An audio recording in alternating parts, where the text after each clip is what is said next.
Praise the Lord. Hallelujah. My dear brothers and sisters, today the Holy Catholic Church is celebrating the conversion of Saint Paul.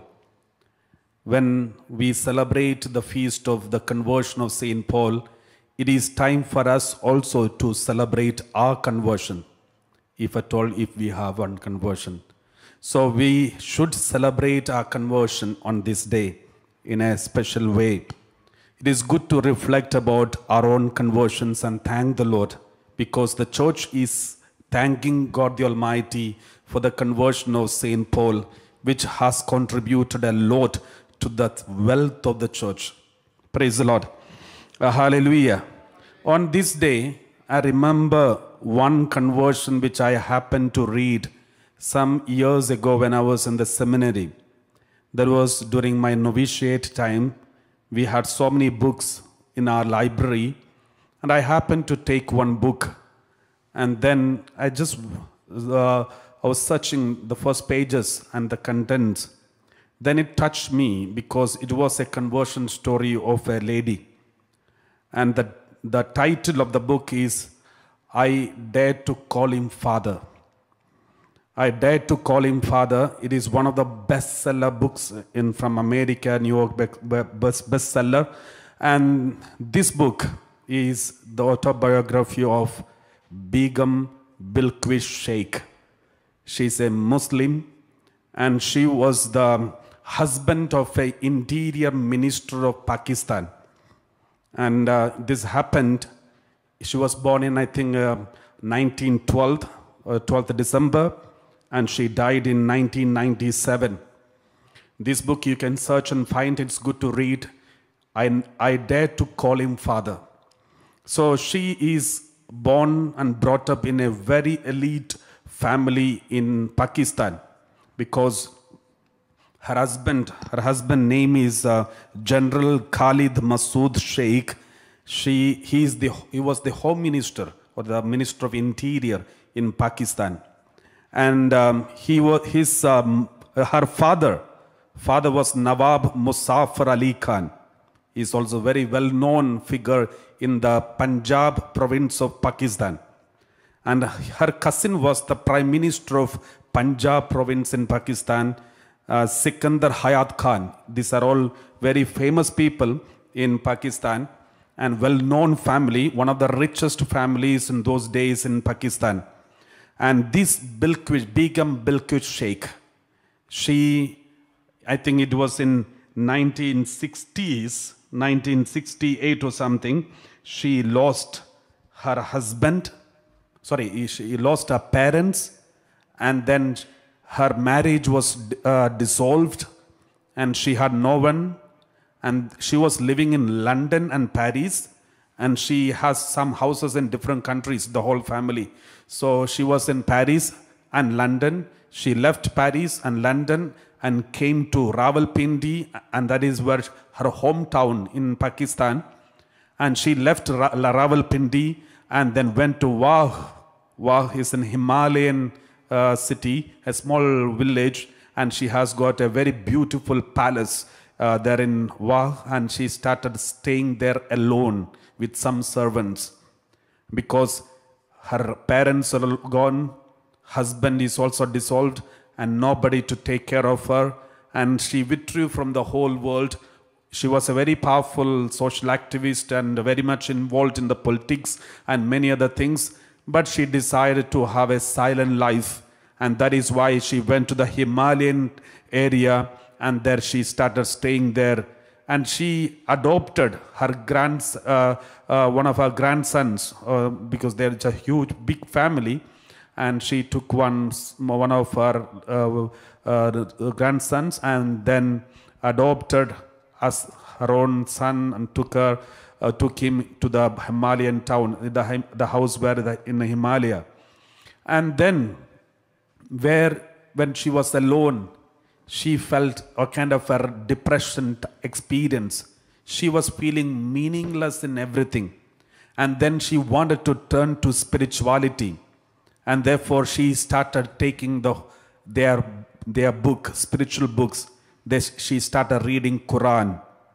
when she started reading the Quran, she came across many people, but one name touched her heart, because she found in Quran this name is repeated more than Muhammad's name, and that name was Jesus. Jesus. Then she knew, if the Quran speaks so much high about Jesus, I should know more about Jesus. I should know what is special with Jesus. And I should know who this Jesus is, what he speaks and what he preaches. Because her religious book accepts Jesus and whatever Jesus spoke. And then if that's the case, it is okay to read the book which speaks about Jesus and the life history of Jesus and all the teachings of Jesus. So let me read it. So she wanted to get a book about Jesus. She spoke to one of the servants who was a Christian. And she called him and said, what is that book which speaks about Jesus? Then he said, Bible. Then she said, I want one copy of Bible. Then the servant brought one Bible for her. And she started reading Bible and Quran. Both books she kept with her. And when she started reading Quran, she said she wrote it in her autobiography. She felt uncomfortable because in that book she felt the women are treated differently, and also God is considered as someone super and sovereign God, and the human beings are considered as the slaves of God. Slaves. No connection, no relationship. The only relationship you can have with God is you are a slave of God. So that's how in that book. But when she started reading Bible, the first thing that touched her heart was this word of God. The first word of God. The moment she opened the Bible, she got this word of God. That is Romans chapter 9 verse 25 and 26. Romans chapter 9 verse 25 and 26. We read like this in the word of God.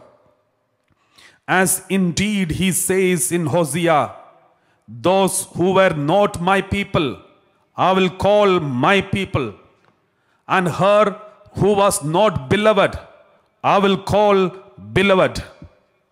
This is the first word she read.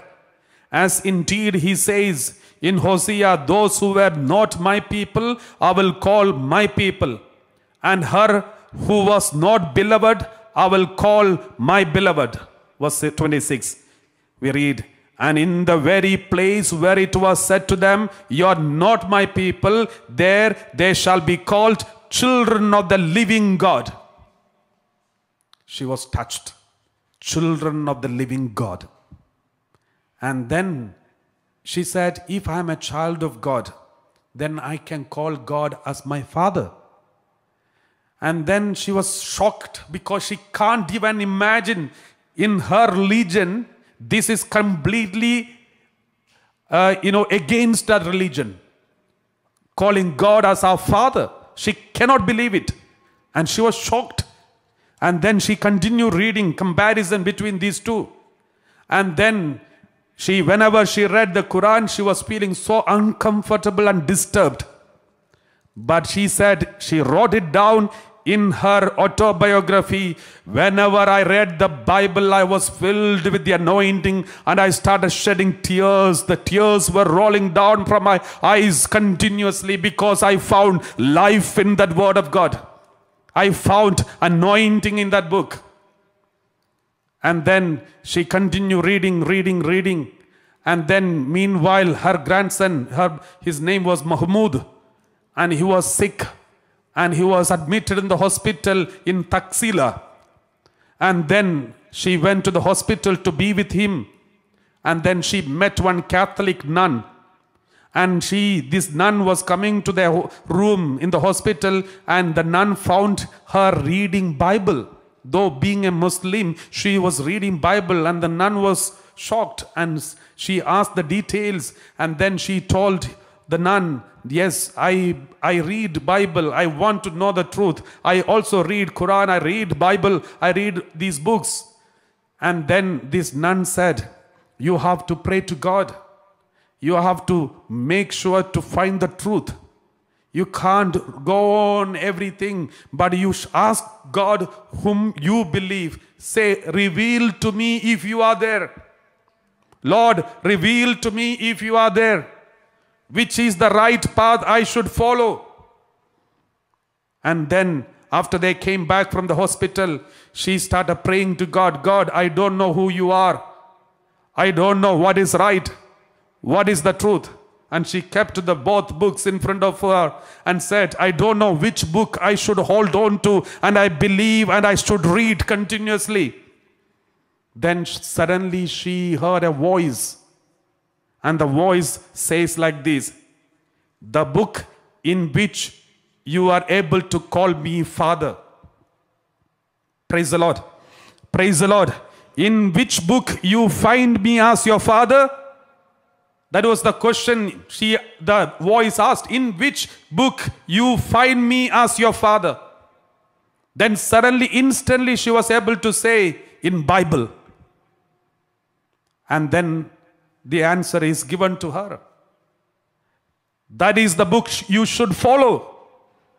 The voice spoke to this Muslim Begum Bilquis Sheikh, the wife of the Home Minister of Pakistan, and she believed. From that moment she took the Bible and she started reading Bible, and many times God spoke to her.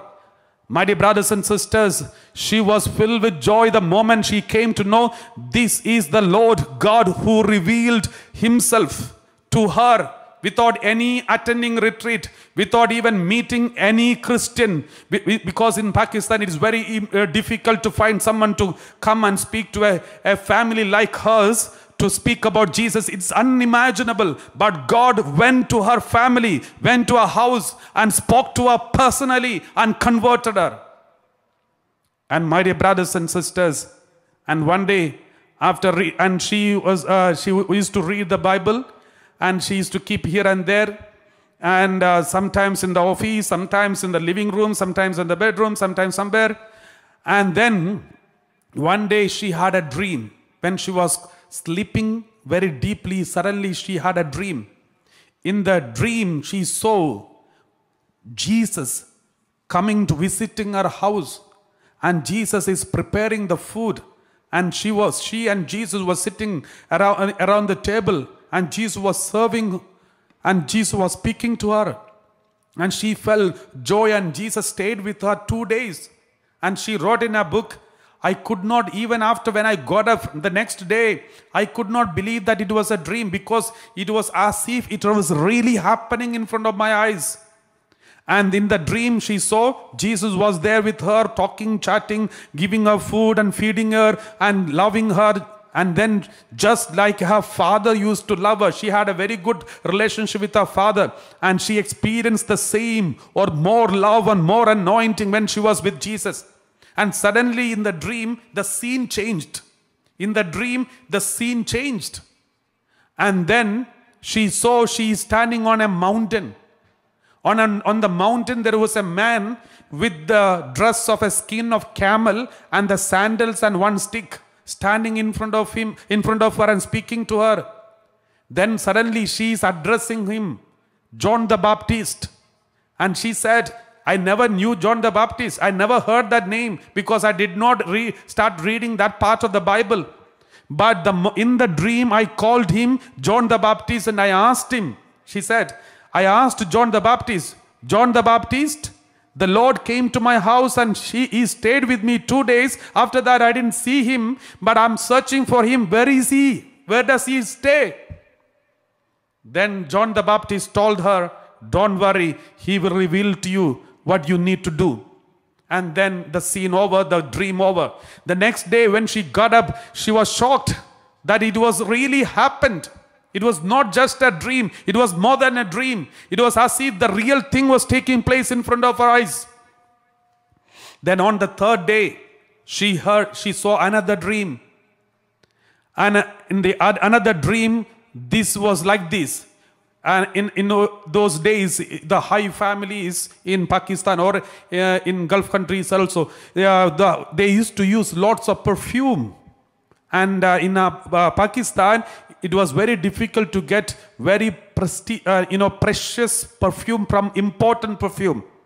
So one day in the dream she saw, on the third day she saw in the dream, when she was lying down, her servant came and said, see, there is a perfume seller has come at the entrance.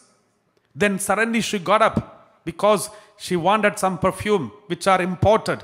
So she told the servant to bring him inside.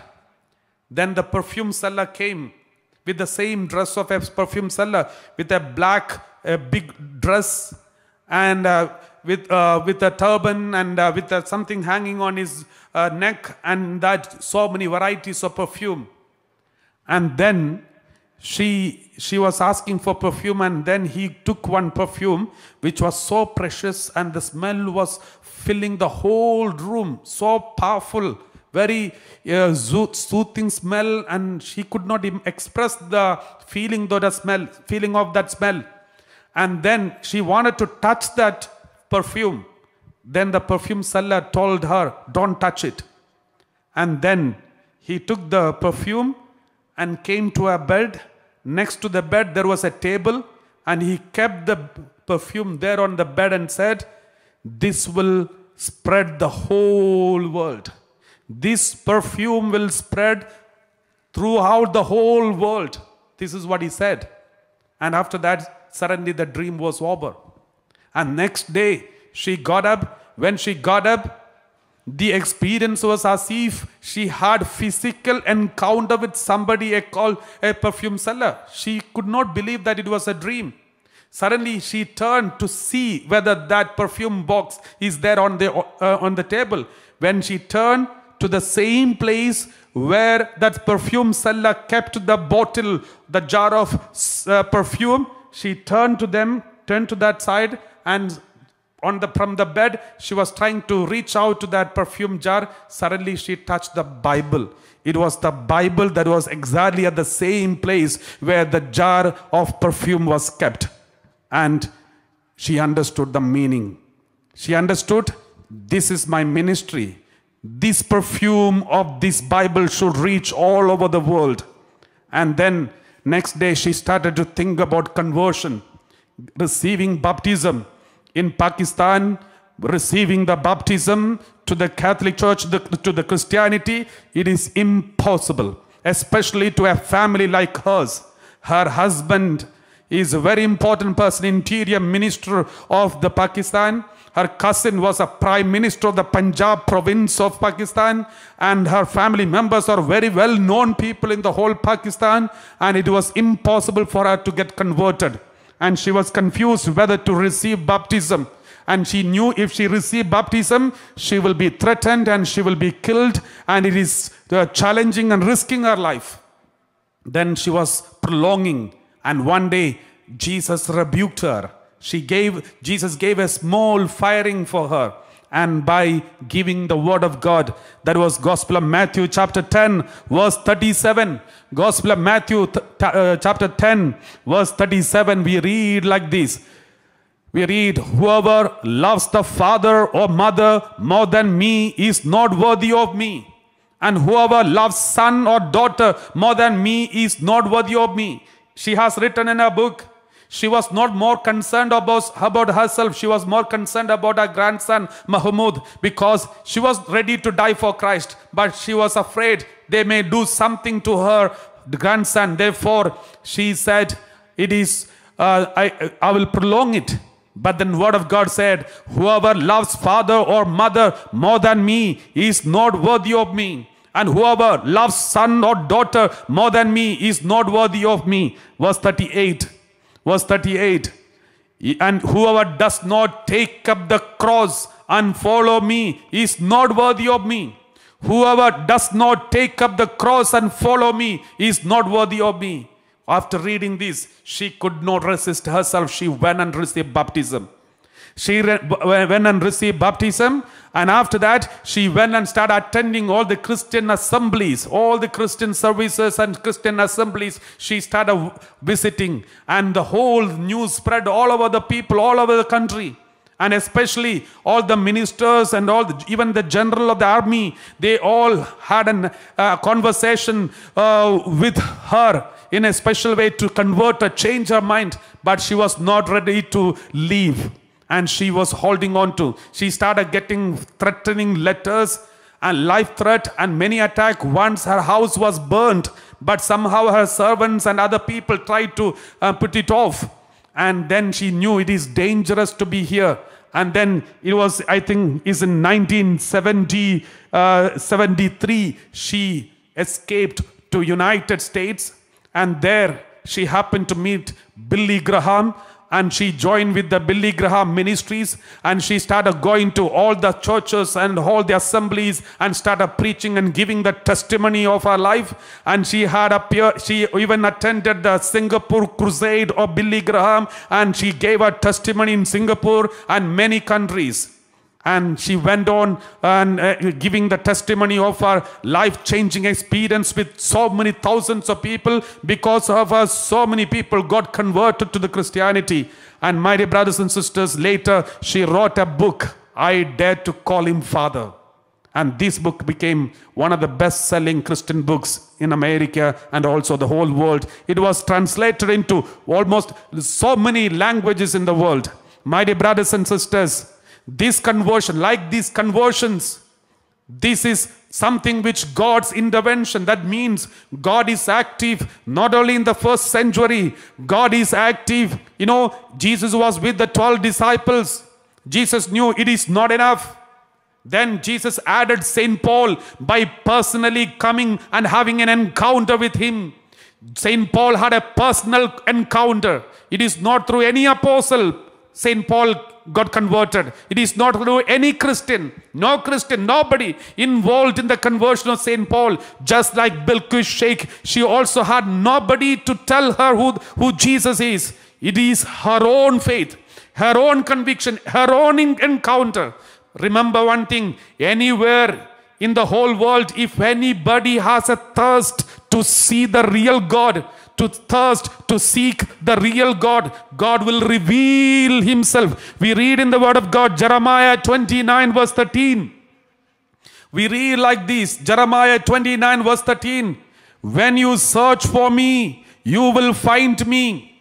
If you seek me with all your heart, if you seek me, you will find me. She was searching because she found no meaning in her life after the death of her parents, after the dissolved family, and husband left her. There is nobody for her. And then she found no meaning, and then she started searching to the spirituality, and she started reading her own and spiritual book, her own religious book, but did not give any satisfaction and consolation. And then she happened to meet about Jesus, the name of Jesus, and then she happened to read Bible, and that changed her life completely, and she was ready to risk her life and sacrifice her life for Jesus. My dear brothers and sisters, when you search for me, you will find me. Whether you are Christian, Muslim, Hindu, or any religious person, any religion, even a theist, when you search for me, you will find me. If you seek me with all your heart. Next one, verse 14, we read like this. I will let you find me. I will let you find me, the Lord says. Yes, my dear brothers and sisters, St. Paul, how did he find God? Because Jesus let him find him. Bilquis Sheikh, how did she find Jesus? Jesus let her find him. My dear brothers and sisters, if you search for Jesus, Jesus will let you find him. Praise the Lord. I will let you find me, says the Lord, and I will restore your fortunes and gather you from all the nations and all the places where I have driven you, says the Lord, and I will bring you back to the place from which I sent you into exile. Let us read Proverbs 8:17. Proverbs 8:17, we read like this in the word of God. Proverbs 8:17, I love those who love me, and those who seek me diligently find me. I love those who love me, and those who seek me diligently, they will find me. Deuteronomy chapter 4 verse 29. Deuteronomy chapter 4 verse 29, we read like this.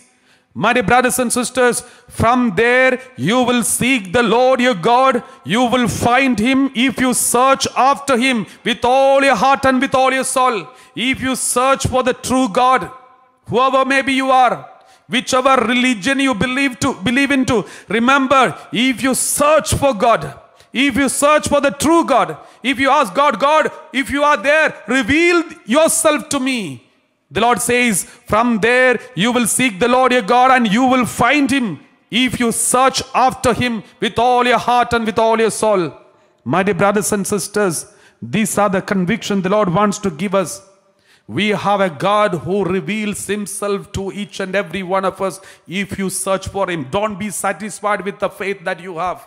Search for more. Be confirmed. Be convicted. Be convinced in the faith that you have, because our God is capable of revealing himself to you. He will come to you through your dreams, physically, personally, and he wants a personal encounter with you. He loves you. He is not just a God. He is your Father in heaven. This woman, Begum Bilquis Sheikh, was ready to give up all her fame and name, her family. She lost all her family members because she became a Christian. They could not believe that she has become a Christian. They all rejected, threatened, attacked, isolated her, but she was ready to sacrifice all of them because she found the truth. She found the Lord whom she was searching for. Therefore, my dear brothers and sisters, don't be satisfied with what you have. Search for him. He will reveal himself to you personally and you will have an encounter with him for sure. This is the confidence we have in Jesus Christ. He is a living God, not a dead God died 2000 years ago. A living God who is resurrected on the third day of his death and is alive even today, and he promised us, I will be with you till the ends of the earth. Let's close our eyes and pray. Let's sing together the offertory hymn, and let's thank the Lord for all the conversions the Lord has given us. Let us thank the Lord for our own conversions. If we have not yet converted, it's time for us to ask and seek for our God.